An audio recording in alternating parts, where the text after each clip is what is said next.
Today, it's all about sculpting with light with Canon Explorer of Light, Blair Bunting, on Behind the Shot.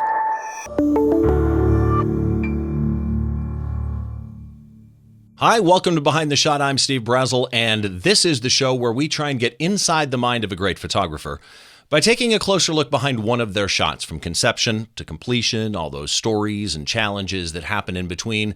This show, as with all the shows, you can find the show notes and a little thing that I wrote about my guest today and some shots, a small gallery of his work that you can see. Those are all at behindtheshot.tv. The podcast is available wherever you get your podcasts. If your podcast destination or app of choice, your podcatcher, supports video, it is available in audio only or video format. For example, the Apple Podcast app that does support video. If your app or destination of choice for getting your podcast does not support video, that's okay. We're on YouTube as well. If you are watching this on YouTube, I would like to ask that you head down, hit the subscribe button, click the bell, do all of that type of stuff. That way you know exactly what's happening and when. You get all the notifications. Whenever I go live with a show like this, or when I do one of the critique shows that I do with my buddy Don Komarechka that we're doing once a month, a bunch of critique images we take out of the Behind the Shot Flickr group. As well, something new today. Today we've got high def for the guest, and I want to thank my friends over at the DVE store. DVE store is a great place for you to get any of your audio or video needs, and they've set me up with a high def Zoom account, and can't say thank you enough. Again, it's DVE store, so go check them out. That brings me to my guest today. So my guest today is based in Arizona, a photographer that specializes in portraits of athletes, generally for sports campaigns, but also celebrity portraits, and believe it or not, even trains. I want to welcome Blair Bunting to the show. Blair, how are you? Not too bad, man. How you doing, dude? I'm doing really, really good. We've talked on the phone before, so I feel like I kind of know you. I did not expect a non-virtual tree backdrop. Folks, that is not a virtual Zoom backdrop. That's the real stuff. Yeah, this is our house up it's in the forest of northern Arizona. We kind of hop back between Scottsdale and Flagstaff, and now we're going to Flagstaff full time, which I'll be honest, it's quieter in the forest just because I have a little 4-year-old who raises all types of hell inside, and so you can actually understand what I'm saying right now without a kid screaming. So it's wonderful. And I'm probably the most relaxed I've been all day. And I got to tell you, looking at your background is kind of relaxing me a little bit. It's and I've been to Flagstaff. We were talking, before we went live. I have friends that have lived in Flagstaff, and my niece went to school in Flagstaff. So beautiful area.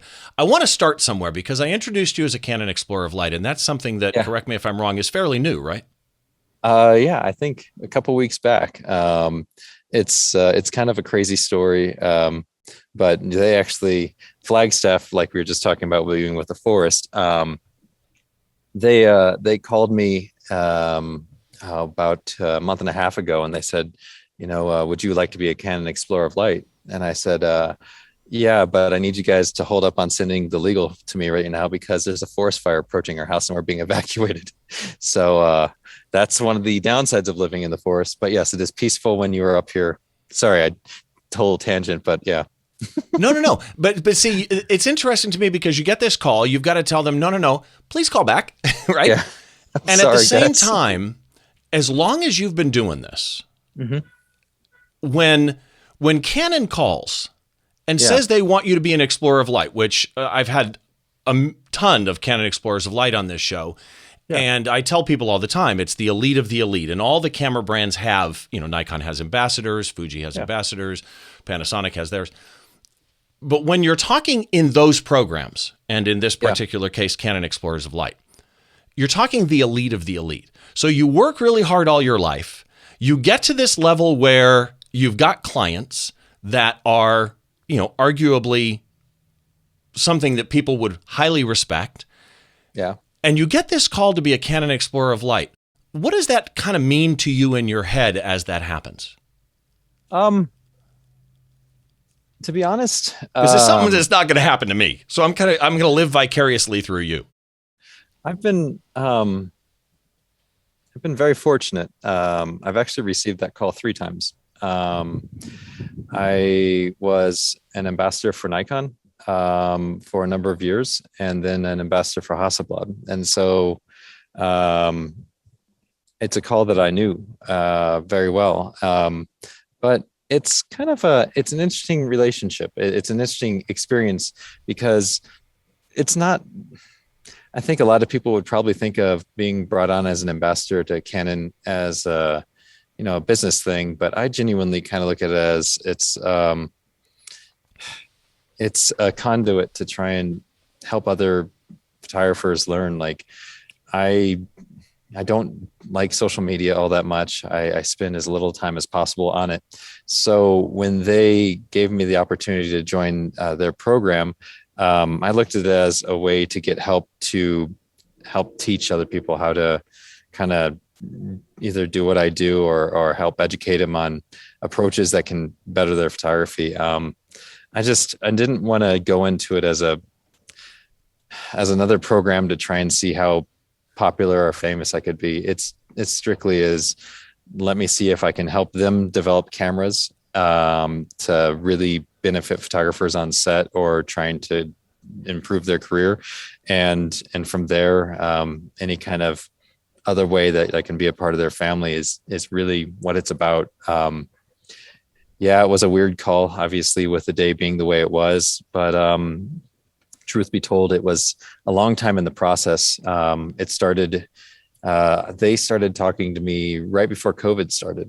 So January, February of 2020. 2020, yeah. Yeah. And so we developed a relationship. And the thing that really is something that's very important to me is with some of their people, their high ups in their marketing and engineering team, while everything was going on in the world, we texted and we called each other to see how our families were doing and how mentally we were hanging in there.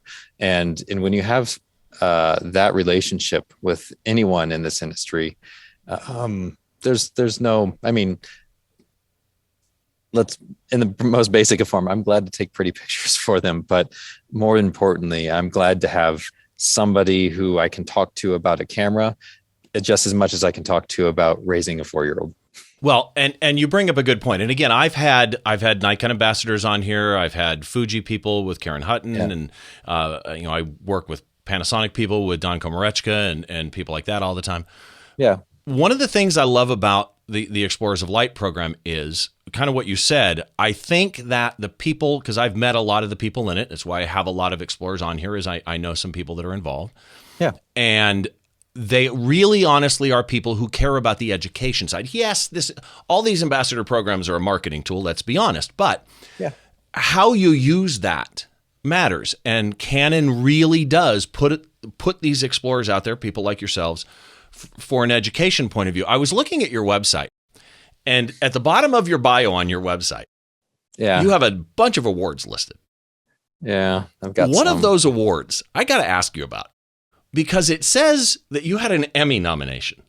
I did. That was actually kind of a weird one. I got asked about shooting a Super Bowl commercial, and I told the people that I didn't do video, and they said, we'd like to see if you can learn how to parallax a shot. And so I would spend days and nights reading and studying how to do it. And we made a Super Bowl commercial where these, I think it's out of 7 images are parallaxed and made into motion.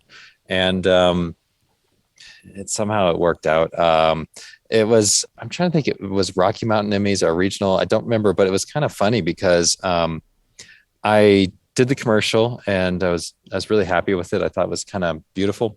And then the client took me out to wine, and they were just like, hey, by the way, the Emmys are going on this coming weekend and you're nominated. And so, yeah, I didn't really know what to do. It's just not an award that most photographers will ever hear, oh, you're nominated for. So I think that's kind of cool. Yeah, I was, it's kind of one of those things that it meant a lot. I don't take awards lightly, but it's also, so I guess the best way to say it is, for advertising photographers, comm arts, communication arts, that's where it's at. And you always want to try and win that or whatever. And if you can, cool. And Right. Archive is another one. And I won both of them in the same few months, and I was really proud. And I came home to my mom and I said, Mom, I won Com Arts. And she said, that's really, really great. Did you remember to pick up the ketchup? And that's kind of how it's always been. Like, I remember that night, the Emmy nomination was cool. But I really remember the wine more. We had a white wine from Northern Italy it's called Gavi. So it's a Gavi, not a Gavi, but a Gavi is the type of wine. And I always hold that relationship or those times more special than awards. I've been fortunate to have some of them, and it does mean a lot. And I don't take them lightly, but at the same time, they don't make who I am. But you said something about your mom. That leads me again back to your bio. Okay. So according to your bio, your dad gave you, when you were younger, high school or whatever, a 1972 Nikon F body. Still have it. And and it even says that you still have it on your desk to remind you of things, which I think is really cool. Yeah. But as you're looking back at that Nikon F, one of the things that it made the comment of was very early on, you clearly found a love for the art of it, right? I'm curious, when your dad gives you a Nikon F way back when, what was that trigger, right? In other words, they give you the body. What is it in your head that made you go, oh, this is for me? What was it? Composition? Was it the technical end of it? No. I think it was my relationship with my father. I have always been, when I was growing up, I was a diver and I was supposed to go to college for diving. And I stopped diving because I just didn't enjoy it anymore. And it was upsetting to my parents. And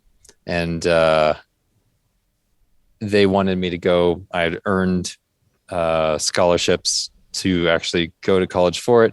But I had lost the love for it. And so it was this kind of downtrodden time where I kind of felt like I let them down.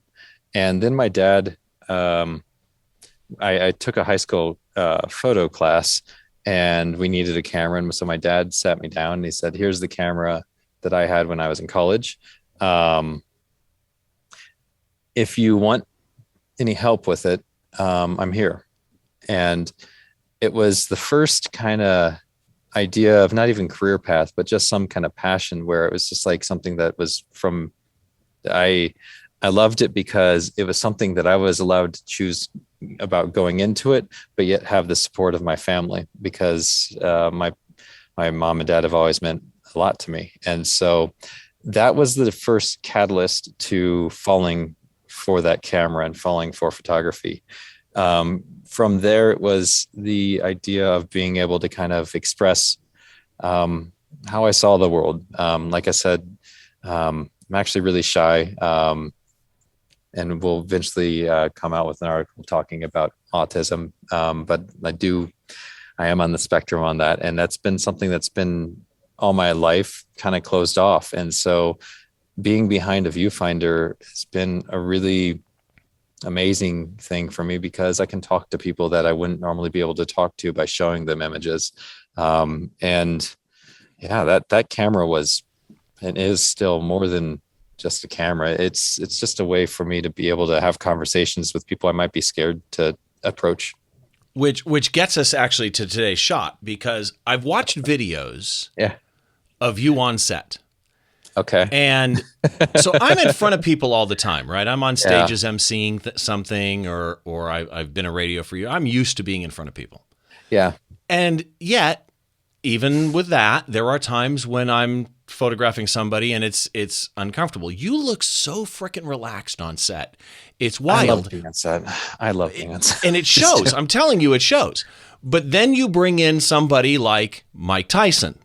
Yeah. And Mike Tyson, to me, has multiple personas, right? He has the famous boxing persona that everybody is aware of. Yeah. But then he's also got the television movie persona where he's actually funny and seems like a real down to earth guy. Yeah. Yeah. I'm guessing when you're on set making this photo that you were still comfortable, or were you intimidated or starstruck or anything like that? That's one of my really lucky things. I don't get starstruck at all. And that's probably why I can do my career. It's weird because when I go to set, I am there to create, and it's something that's very special to me. So I go like with Mike Tyson, and I'm going there. I'm excited because he's got a really good form and a character that I wish, or that I feel like I could express in the image. But as far as the idea, like, oh my gosh, it's Mike Tyson. He's just another individual that I have the fortune of spending time with. And so, he's just as important to me as a story about, when I was in college, I was an intern at the newspaper. And so you'd meet all walks of life. And I hold all of them valuable because, you kind of never know what you're going to get yourself into with a photo shoot. And sometimes you can really expect one thing out of a person and be let down, or you can go into a photo shoot and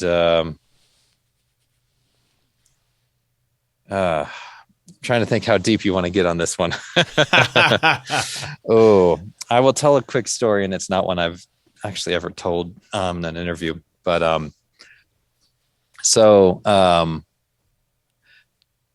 when I was working with the newspaper, I was called out to do a photo shoot of a police officer's daughter who had a inability to speak because her vocal cords hadn't developed. And it was far away. It was kind of this idea of a picture of a father and his daughter. It was a very common kind of story, not that specific one, but the idea of it wasn't too original. And so I went, Saturday morning, I think I drove about 45 minutes to get to this gentleman's house, and, you expect nothing of it. And further backstory for me, and probably some of my reclusiveness, is when I was in high school, I lost my girlfriend in a car accident, and it's very sudden. It was actually, I guess, not girlfriend, my best friend in a car accident. And there wasn't a lot of closure. I always wanted to know more, but I didn't know what that would entail and what I would need to go look for, but it always stuck with me. And I get to this officer's house, and we discuss, just pleasantries and whatnot. And he tells me he's a police officer, and he had started on the force doing just the beat cop kind of thing. And then he moved on to accident investigation. And he turned out to be the individual who had done that investigation. And I had a conversation with him that gave me closure to probably one of the most significant events of my life. Right. And was able to take a photo of he and his daughter, which ended up raising the money for her to have an operation. And at 12 years old, she was able to speak for her first time. So there are times when you go into it with expectations that are maybe not so much, but you have to be open because, life could happen. When you take that kind of life experience that you just described, yeah, and you bring that into a commercial job like this, yeah, I'm assuming, and maybe assuming wrong, but I'm assuming that those personal stories in your lives, those color everything that we do in our lives, right? We bring our history with us to everything. Yeah. When you come in to photograph a celebrity like this, and you realize that their life is full of those kind of difficulties. Their life is not, they can't go out on the street, all those things, all the difficulties everybody has, and it's magnified by celebrity. Does that affect how you work on set? Knowing that background of you now? No, I mean, my biggest thing, a goal on set every time is to just make sure that A lot of people, I think, where that going back real fast to that starstruck idea, a lot of people kind of go in and put the celebrity above anyone else on set. And all reality is we're all equal. My assistant, myself, my celebrity, the producer, the client, we're all the same on set. We're there to It's get just that people shot. doing a job. Yeah. And so I treat the celebrity with the idea of, hey, my goal is usually to make sure that they can get home to dinner with their family that night and myself as well. Um, and I've had that conversation many times with them. It's kind of funny because you end up having, in going into it with an honest just quest to make sure that they can be with their kids or wife or whoever, you end up leaving with a relationship. And it's kind of funny how many people that I photographed that are celebrities or whatnot that end up being in my phone because I I don't want to. I don't watch sports. I don't want to know who's going to win the next game, or don't want to talk about, oh, why didn't you do X, Y, Z at your last event? I am more likely to say or ask like, where's a good sushi place? Right. And on that note, with the how they can't go out, like my wife and I have gone on, been on double date with one of my Larry Fitzgerald, who's a football player, one of my friends, and I've seen it firsthand, actually, randomly. Now that we're saying this sushi restaurant, but we were at a really nice sushi restaurant one night, and walking out, and people are yelling his name and everything, and yeah, I genuinely have that kind of. I feel not. I don't want to say you pity someone or you feel bad for them, but like But you have an understanding of it at least. Yeah, like Yeah. I wish that they could experience life in the way that a common person does, but I just don't think it's possible. No, and it's not. But that's the thing. Like I say, when I've Yeah. seen video of you on set, Yeah, and then I look at your finished product like this, I get it, right? You're so relaxed on set, and when I photograph trade shots or meet and greets or whatever with bands or artists, it's the same thing. To me, I have people always ask, do you take a selfie with them? No, I'm there working. I'm not fanboy at that time. They're doing a job and I'm doing a job, and that's the overall goal. But you still have to do the job, right? yeah, And in your particular case with this, go ahead. What were you saying? Oh, I was just no. Finish your thought. Sorry. No. I was just going to say, you've got to control all of these things: the celebrity in the room, and the shoot. Mm-hmm. Looking at the EXIF data on this shot, Yeah. it shows spot metering on a 1DX Mark II, Mark III. Okay. Or is it? No, it's two. It's two. You're right. Okay, so it was a 2. I So think spot manual metering. Why spot metering on this when you're clearly using flash? No, so that was the metering once you actually dial in.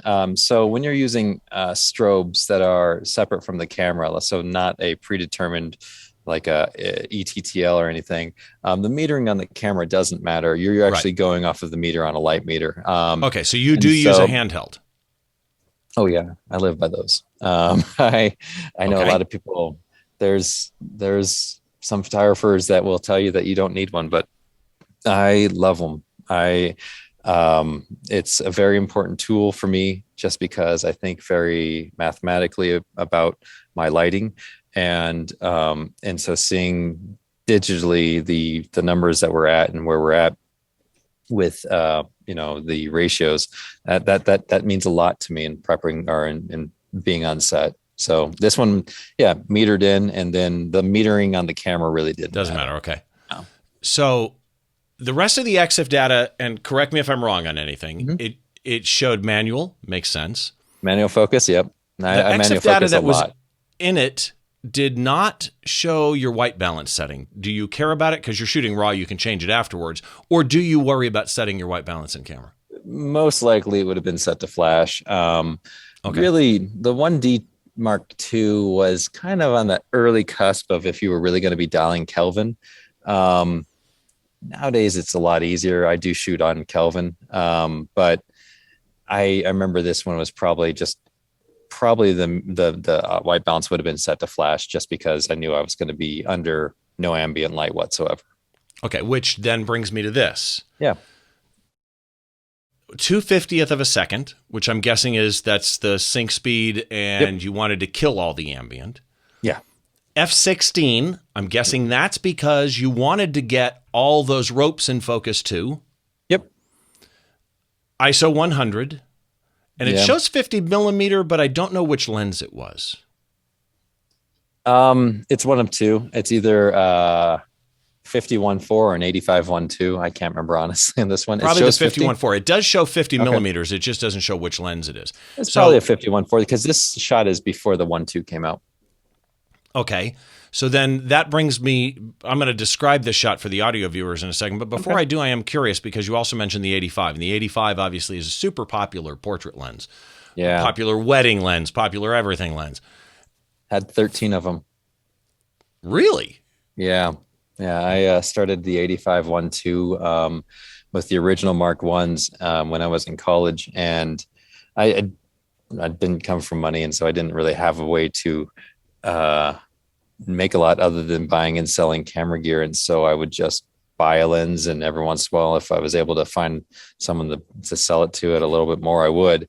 And so I've gone through the 85.1.2s. I knew them very well, very, very close to me. It's a gorgeous lens. And I have the new one now too. I love it. But you did this with, they have the RF, but you did this with a 50, and I'm curious on the 50 millimeter. Do you like 50 millimeter generally for portraits, or would you normally favor the 85 now? And why, I guess a bigger question is, what is your deciding factor? What's in your head when you go, you know what? I want a 50 for this shot. It usually comes down to what is the focal length that tells the story that I need to tell. For him, I needed this imposing chest, obviously sprayed down, and I wanted the viewer to actually read it up to his eyes. So you have to go through his muscles first. And so a 50 would have probably brought us in too close on that. Or I'm sorry, an 85 would have brought us too close. When I was shooting this style, I was on primes. And so I'd carry a 35, 45, a 50, an 85, a 135, and sometimes a 200, 1.8. But it was just kind of always what the shot needed for what focal length I chose. And now I shoot a little bit on zooms, 2470, 2870. But I also still carry the 85 and the 50 RFs in the bag just because, they're just tools, like kind of paintbrushes, and telling the story of that image is just as much as what millimeter your eye sees as it is how you light it. I have to go back to something you said because I am stuck on this. Okay. You made the comment, I wanted the 50 because, and I wanted him to look imposing, so you're shooting lower. Again, folks on audio, I will describe the shot in a minute. My apologies, but I'm stuck on this now. And you said, I wanted it to look like you had to go past his muscles before you got to his face. On set, you're thinking that detailed? No, before. So I knew that obviously your eye. So I shot this when I was, I want to say 19 or 20. I was in college. I actually had to have this tells you fun. I had to have my parents pick me up from my dorm room and go back to their house for a night so that I could actually practice lighting on my dad. And then drive over with their car to the photo shoot with Mike the next morning. But no, the way I always kind of looked at light is where there is less detail or less light, you kind of start, but you usually then end up where there's the most. And that's why if you look, it's a kind of a natural gradient that starts from his waistline, but you work through his chest muscles. And then you get to his eyes and that tattoo that everyone knew. And so I had planned early on that, the lighting is going to try and drop about 3 stops by the time it gets below his elbow line with his arms crossed. And so the way you do that is your source has to be extremely defined and not as diffused, because with your inverse square law, it's going to fall off a little bit faster. You could technically go after it with a 45 and shoot a little bit wider and then tilt it so that shine fluke would affect it and you would actually blur it up. But with lighting, it was a little bit easier for it to be more of a literal story. I love this. Okay. So for those of you on audio, I'm going to take a second and I'm going to describe this photo to you. Since you're probably driving, I don't want you going to the website and looking at it right now. That would probably be a bad thing. Please don't. If you want to find, yeah, exactly. Please just drive safe or pull over. You could do that too. But if you go to the website, which is behindtheshot.tv, you can find something that I've written about Blair. You'll find a small gallery of his work. And in that gallery is this shot. So when you're done listening to the audio version, you can jump on over and take a look at Mike Tyson standing in a boxing ring. His arms are crossed across his chest, and there are 3 ropes behind him, and he looks super, super sweaty, although it's kind of fine dot, so I'm guessing it's a spray bottle, and I think you just mentioned spray too. It's a combination of both, actually. If you want a fun little story for this one, again, I showed up to the shoot with my assistant, and so we have our gear, which at the time was some Profoto Acute gear, and then obviously Canon cameras.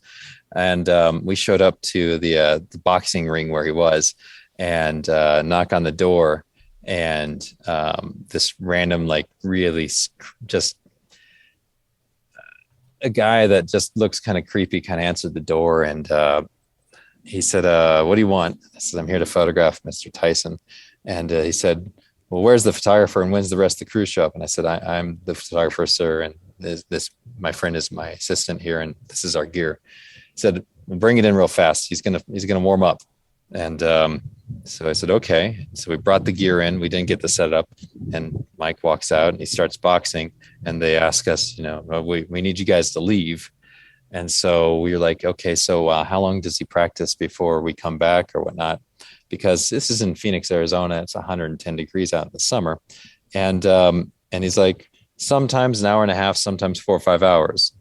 So we're like, so we have to this is before smartphones. So okay, we're just going to stand outside in a shady part of town, this random boxing warehouse, and with all of our gear inside. And so, yeah, for about an hour and a half, we just stood there in the sun cooking, and door opens up and he said, "Mr. Tyson's ready to be photographed." So actually some of the sweat that you're talking about is actually real. He had just done a workout, but we probably added a little bit to it. I can't remember exactly too much on that part. Well, the sweat looks totally real. It's just there's a lot of it all over his arms and his body and everything. He's pretty big. I mean, he's looking. Yeah, I mean, it's Mike Tyson.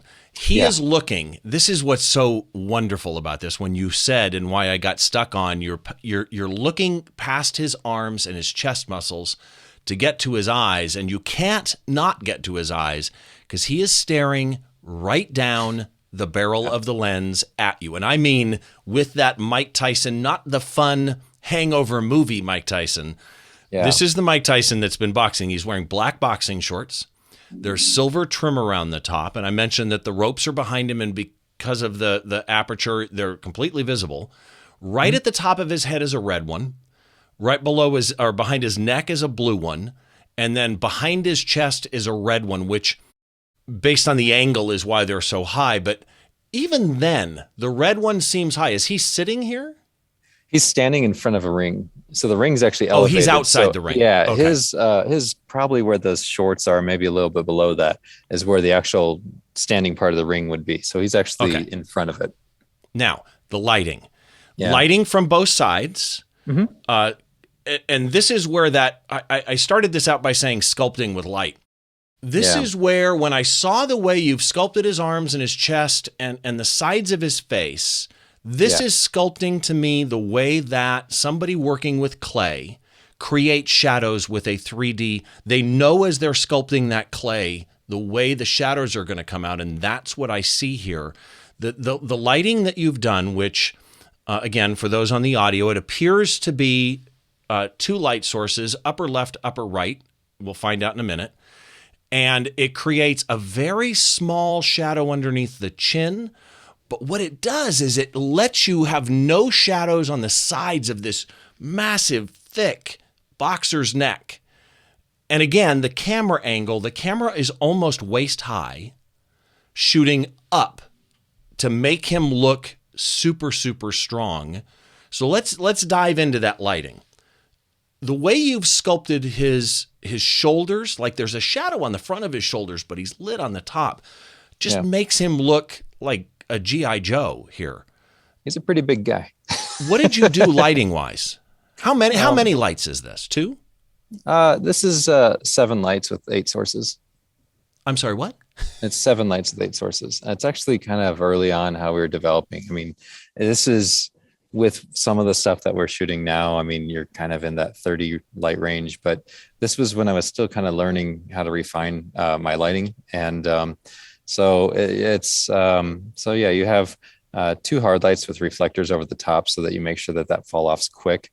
And then on each side, you have a soft box that actually paints in where his abs are, I guess, more or less you would say. Then you have an overhead octa, which is kind of a little bit 45 camera right, with a beauty dish over directly ahead, and then a soft bounce to actually put in a little bit on the bottom part of his elbows. Oh, wow. Okay, so the setup for this, you had practiced it elsewhere, brought it here, set it up, or did you have your assistant stand in as you fine-tuned it? Well, I wanted to kind of plan it out. And so I watched some boxing videos to try and see what his shape like overall looked like, try and get an idea of it. And then going after that, I just had my dad stand in my parents' house and photographed him in the living room for an hour. So the idea, obviously my dad doesn't look like Mike Tyson, but the human form is pretty similar, I guess. If you kind of look at what the expression is, we're going less for how to form a person with a Rembrandt lighting and more for how to make him look moody and a little bit scary. And so, that was the approach that really started it. And then, we set up all lights at the house, took them all down, and then went to the warehouse where we photographed him and set up all the lights. And we probably fired off a test shot or 2. I'm pretty sure we did, actually, because most of the times you want to make sure that everything's working. I mean, beyond the idea of a test shot to find out refined lighting, because no one's Mike Tyson size, you're more or less trying to make sure that everything's on time, like as far as sync, and that there's no lights that are misfiring. So do you remember, you mentioned ratios earlier. Do you remember what ratios you would have had these 7 lights at? If you think about it, the Canon 1D Mark II, I think was really good for about 11 stops, with 7 being pretty interpretable, but really wanting to be about 3.5 to 3.75 for your functional dynamic range. And so your entire lighting scenario would have been around that. You would have probably based it at 16, which is what you said the exposure was at. So if your kickers are at 16, you want your key to be at 11, your small fills to be at 5.6, and your bounces to be about 4. With usually that balance right down the middle of his face being about 8. Okay. Off the top of your head. Dude, yeah. I love that. So I don't know if it's a good thing. No. Trust me, it's a phenomenal thing. I dig that. So last but not least, I want to get into composition because, as photographers, we talk about composition all the time, and you can have a great shot that has bad composition. You can have great composition with a really bad shot. However, when the two meet, when you have a great shot that is properly composed, that's when you get into that realm of art. When you get into that realm of creating something that is I don't even know the words I'm looking for. When you are creating something, I think that has an easier time conveying a story or a message to a viewer is when those two are in sync. The technical aspects, the compositional aspects are all together and in sync. And here, the composition adds to the sculpting of the body. You sculpted with the light, but then if you just move this camera up to eye level, all those shadows would feel differently. By lowering the camera to waist height, and shooting up, like you said, shooting across the muscles to get to the eyes, which again, people, just look at the eyes, all right? You'll see what I mean. When you're doing your composition, are you, and even where the ropes intersect, by the way, right? Had one of those ropes been coming out of his ears, it's the same shot, completely ruined. Yeah, right? that's true. What are you thinking about either before or after with your composition and people in an environment, right? Because this environment could have hurt the shot. Well, I mean, you have to think quick. And it just kind of has to, for, oh God, having to sound romantic about this, but it has to be natural, I guess. I shot 6 frames of this shot, and we only spent maybe about a minute on it. And then we went to the next set. So I just had to kind of know going in there where the eye read all the way through. It's not like I drew out the shot and said, this is what it will be like because we need him to be this level or this elevation. And we're going to bring in apple boxes. If he's too short or if he's too tall, I'll bring an apple box and stand on it. With this situation, you kind of look at what the environment reads and you say, does my eye go to his eye through the camera? Because you have to remember, if you're seeing this shot right here, like you are, this is out of camera. Essentially, there's not like a composition or comp or anything. This is just one shot. If you're seeing this shot, that's what you're seeing through the camera. And so I had to make a decision when using the camera that, okay, this is a very impactful shot, and his expression's right. This is one of probably the few shots we could get him to where he wasn't laughing. And Really? yeah, he's a fun guy. We had a good time. Like, it's meeting Mike Tyson is fun just because he's a happy person. And what was so neat is when you shake his hand, one hand encompasses your whole hand. He literally has wrecking balls for hands, and you have to realize at that moment, maybe I think it's just almost synapses just fire in your brain. Like, these are the hands that someone felt, and God, did they have to hurt. Like, that was the most memorable part of that entire photo shoot. Sorry, I completely got distracted. I apologize. No, dude, I'm loving this. So, Yeah. portrait orientation. Yeah.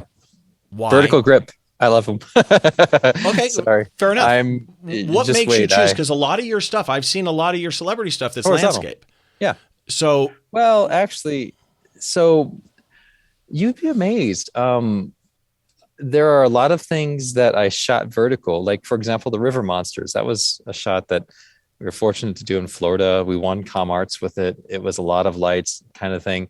And it's displayed everywhere as horizontal, but it's a vertical shot. Well, what makes you choose one or the other? What's in your head on this one that you didn't want to show more environment and you wanted to close those walls into? Was that to make him more imposing? It's honestly, with this one, it's probably determined by the focal length of the lens. If I really wanted to go too horizontal, I'm going to lose too much information that tells the story. And so what I probably did was I probably came in and said, and also, I mean, even with 50 millimeters, you're kind of looking at a little bit of possibility for distortion along those ropes. And when they have to be straight lines, that will really confuse a viewer's eye pretty quickly. So what are you using for processing, software-wise? This one was probably just put into, I don't know if Lightroom actually existed at the time. Probably just Photoshop CS3. What do you use now? CS6 or whatever. I don't know what I don't really like Photoshop. But you're a Photoshop or Lightroom user now. I don't use Lightroom. Okay, so a Photoshop user. But yeah, I kind of, Photoshop is the main tool. I wish there was another alternative. The truth be told, with campaigns now that we're shooting, and the production's getting so big, like this is myself and my friend. And now we have photo shoots where you have 60 to 100 people on set, literally assistants, crews, grips. I mean, I did a photo shoot in China a couple of years back where I had 6 or 7 guys that were full-time just on stilts and just to build the backdrops. And, there's a photo shoot that's probably almost 100 people on that production. So the post-production side of it is not really handled by the photographer anymore. I mean, there are some guys that will shoot and do their own post-production. And the sad reality is that it's kind of like shooting video and still at the same time. Like, one of them has to give. I've accepted that my Photoshop skills are not that great. Most of the stuff that you see in modern work for me is actually dialed in, and the overall treatment is from an iPhone or an iPad. Interesting. And then I'll send it to my post-production team and say, here's kind of what, and then we'll tweak it around. And yeah, I can't tell you how many times that, like, even with some of the train shots, we'll get them close, and I'll get something sent over and say, okay, this is what approximate right here. And I'll have to like stop the car in a parking lot either and have my wife drive, or I'll sit in the parking lot, actually adjust it on my phone and send it right back to him. Well, and I mean, again, it's amazing what you can do. But with this one, this is all me. Yeah. Like this is what would you have done to this shot though? Not much. Honestly, the biggest thing is some of the old sensors. 1D2 was one of the earlier CMOSs. I mean, the 1D original was a CCD, and I think the 1DS Mark I was a CMOS, but 1D2 was probably earlier on too. And you kind of always had a sensor that wanted to favor itself, maybe about 1200K towards a warm side. And so what you're doing is you're balancing the lights by canceling out false lighting, either from sensor read or specular highlights on there, especially with this one. There's so much specular highlights because there's so many sweat right. spots. So you're just trying to neutralize that and make it to where you're reading his skin as skin, versus sometimes it used to go a little bit kind of closer to the yellows and even in the magenta range. Okay. So speed round time. Oh, okay. A couple of questions, super fast. Just answer whatever comes to your mind. Oh, Lord.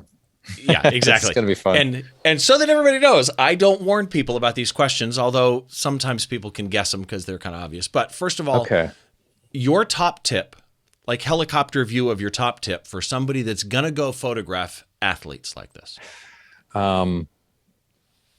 Top tip would be don't care about sports. Oh, because what I do on set is I let the athlete show me what they do for a living on the field, and then I try and see the art within that. And so what you end up doing is you've brought them into the creative process, and they feel a lot more important to it.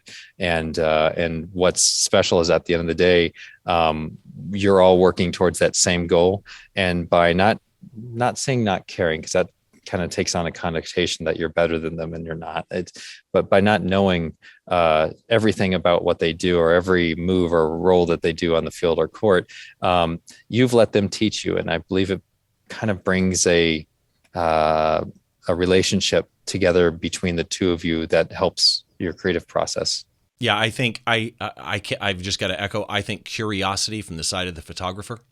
Mm-hmm. If you kind of know everything about them, that kind of goes away. And I think curiosity is a wonderful driving thing for building teamwork. What's the biggest common mistake that you see with people from lighting? Myself or with other photographers lighting muscular bodies? I didn't say they were easy. It's difficult because to say that it's a mistake is to say that the other person is wrong. And I still believe that there's a value in everyone's photos. I don't mean to say that no one's unique, but to say that someone's lighting is too harsh or carries not enough shadow or form is to go against what they might be trying to express with their own voice. Yeah. So as far as lighting of muscular bodies and where are people going wrong, the only thing that I could say as advice on set that maybe is being hindered is not taking enough time to actually stop and look at the form that you're actually lighting. It's special to be able to work with athletes because they are very unique in their bodies and their shapes. And I feel fortunate to be able to photograph them because I believe it's somewhat easy.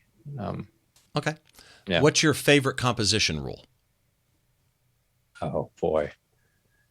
And none is an acceptable answer here.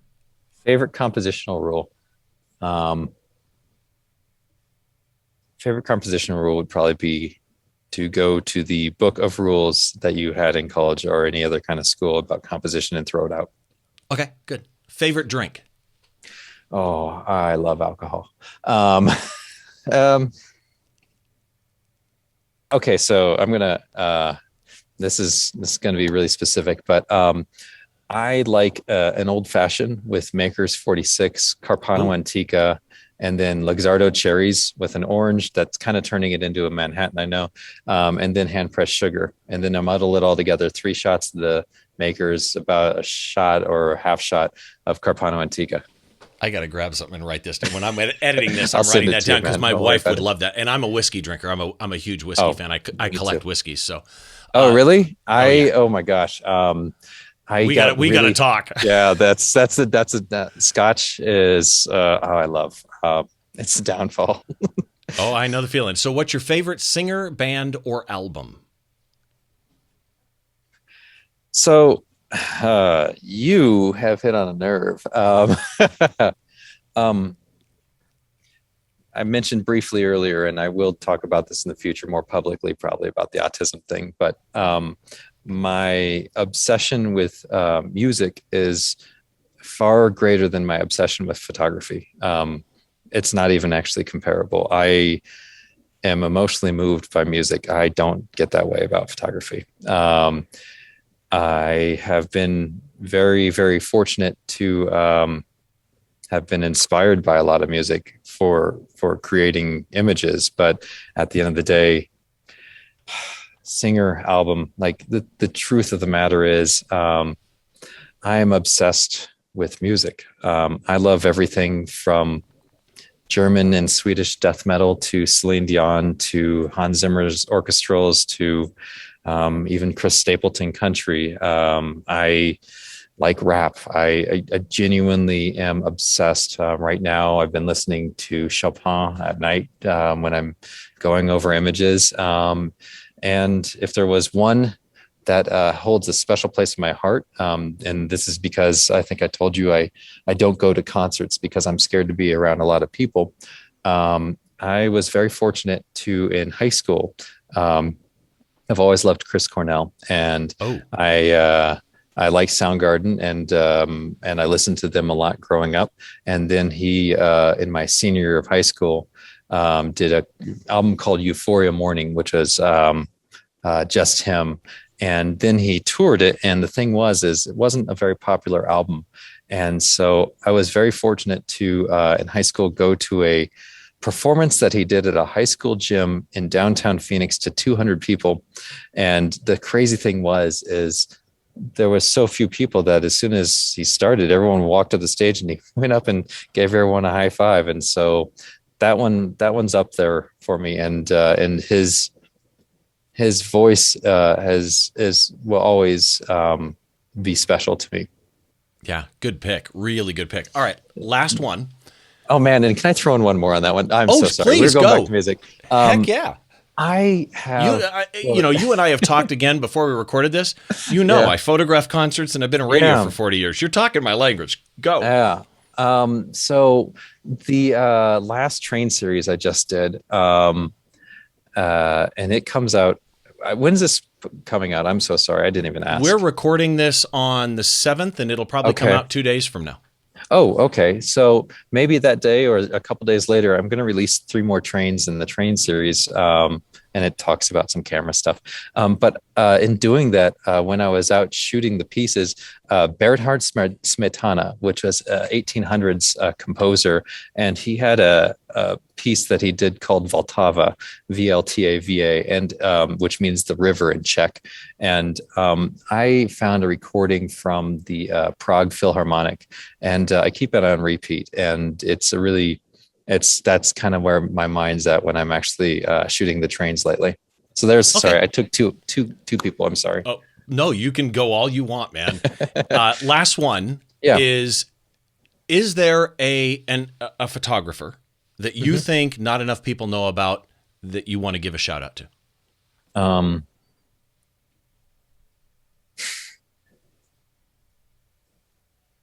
you know, can we go, does live or dead? Does it matter? Doesn't matter. Um, okay. I give a couple of them if you don't mind. Go. I've always, and the sad reality is, my inspiration for my work, I don't look at other advertising photographers' pieces, nor sports photographers or any. My inspiration comes from photojournalists, and I have just a really deep love for someone who's willing to go into a conflict and try and create art while bullets are flying. And so, I mean, we are in an age where we're very blessed to have some really great ones.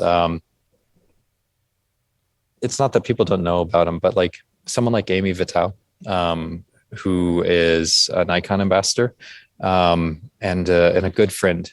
Her work's known because of it being on Nat Geographic, but who she is and the strength of her character and the quality of her person, maybe that's known as well, but people should know how incredible and brave she is. Another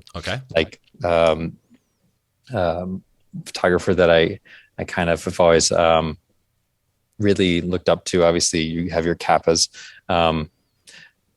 Man. If you ever find the show, it is called Genius of Photography, and it's episode 3, and it talks about the unknown photographers, or the ones that maybe weren't as famous, that covered conflict in the same way and died or took great risks to do it. That's kind of everything that inspires me still this day. I look at black and white film or footage or images of wars in the past, and even some of the stuff that's going on right now. And I sincerely try harder on set, and I really want to be a great photographer to give dignity to those that are doing a much more dangerous job. And maybe, I hate to say it, like it's, these war photographers are not making a lot, but they're taking so much risk. And it's for a lot of times the passion for what we get to do. I consider what I do very lucky, and it's special to me because I don't step into a hostile environment. And the worst I ever get is a celebrity that hasn't had lunch, and that's happened. But for me, to even be in the same field or genre as those men and women, I wish I could give a specific name, but to everyone listening, just go and look at those types of images and know. And I'll throw out, I just recently, a month or 2 months, whatever it was ago, had Estras Suarez on, 2-time Pulitzer Prize winner, phenomenal photographer. Go check out that show. And again, there's photojournalism to me is the root of what I do as well, although my photography and music photography can be art too. But if people want to, man, it's just an expression of it. Exactly. Yeah. And so that the ones that Blair just mentioned, I will put in the show notes at behindtheshot.tv, so go check that out. Blair, if people want to find you, I have been putting lower thirds up below you, so if you're watching the video, you'll see them. If you're not watching the video, those links are all in the show notes as well at behindtheshot.tv. But at least your main website, which has links to your blog and your Facebook and your Instagram and your Twitter, what is your website? It's just my name, blairbunting.com. Is it spelled out? Oh, it's at the bottom. If you're driving, you shouldn't be looking it up. So just go and look at the show notes, because I'm not going to get anyone in an accident. My work's not that good. blairbunting.com is easy. Just do that. And if you search for Blair Bunting on Google, which is how I found some of his links, you'll find all of them out there. Blair, thank you so much for doing this, man. Thank you. I really appreciate it. We got to talk whiskey now. Definitely.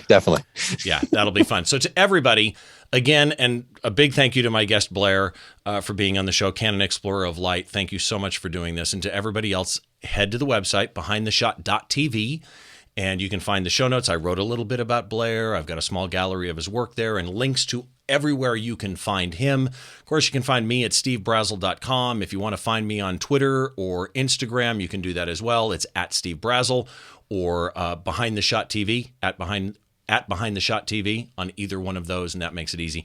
If you're watching on YouTube, please go down, hit the subscribe button, click the bell. That way, again, you're notified every time something goes up new. But if you want to watch or listen to this show in a podcast app, you can do that too. Just go search for Behind the Shot. There's two different results that will come back. One of them is audio only, and one of them is video. And last but not least, again, to my friends over at DVE Store, thank you so much for setting me up with HD video for this, because now my guests are going to come in looking way better than they have in the past. So thank you for that. If you want to ever reach out to me, please hit me up on social media. I'm Steve Brazill. This is Behind the Shot, the show where we try and get inside the mind of great photographers by taking a closer look behind one of their shots. We'll see you on the next show.